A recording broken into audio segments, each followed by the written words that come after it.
Inaalis ko yung mga nakadikit dito sa mga kanto baga. Kasi nga din maliit pa yung alaga ko. So, naglagay sila nito.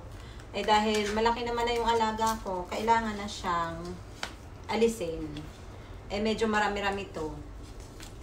Kaya, uumpisahan ko na. Hindi ko naman kailangan tapusin ngayon. Mag-isa lang din naman ako dito sa bahay dahil nasa trabaho yung mga amo ko, nasa school yung alaga ko. Ito ang kailangan kong gawin. Kaya lang, medyo yung glue niya mahirap alisin.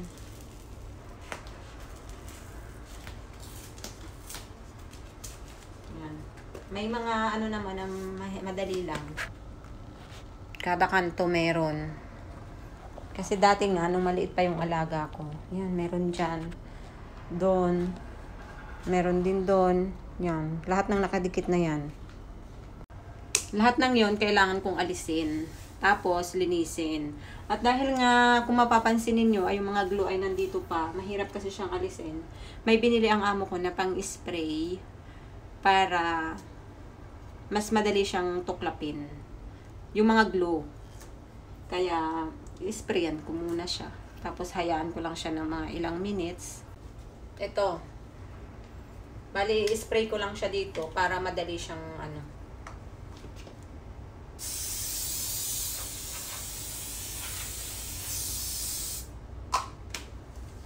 Pero may amoy siya. Kaya magmamask ako. Magmamask ako. Matapang yung amoy. Nasisinghot ko. Pinatay ko na din yung aircon sa labas. Kasi binuksan ko yung pinto. Gawa nga ng para makalabas yung amoy niya.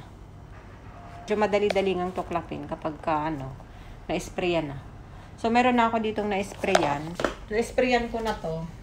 Itong part na to. So, try ko. Kung pwede na.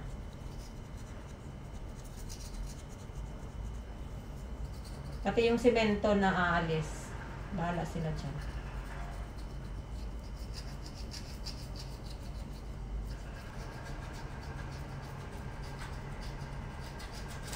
Pati simento na aalis. Medyo matigas pa siya. So, mukhang kailangan ko pa siyang sprayan.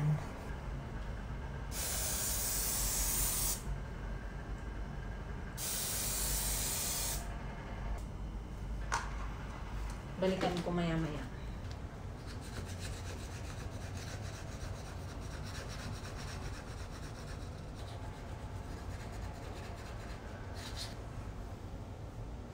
Medyo madali kapag sa kahoy siya nakadikit. Pero pag sa semento, pati yung kanyang pintura, natutuklap din.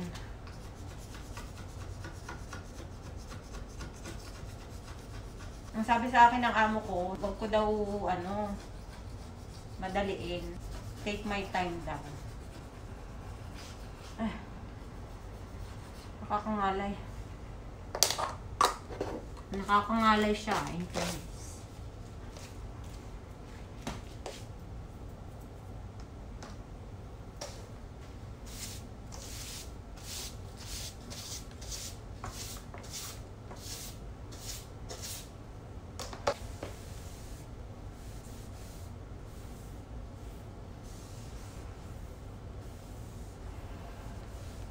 One down.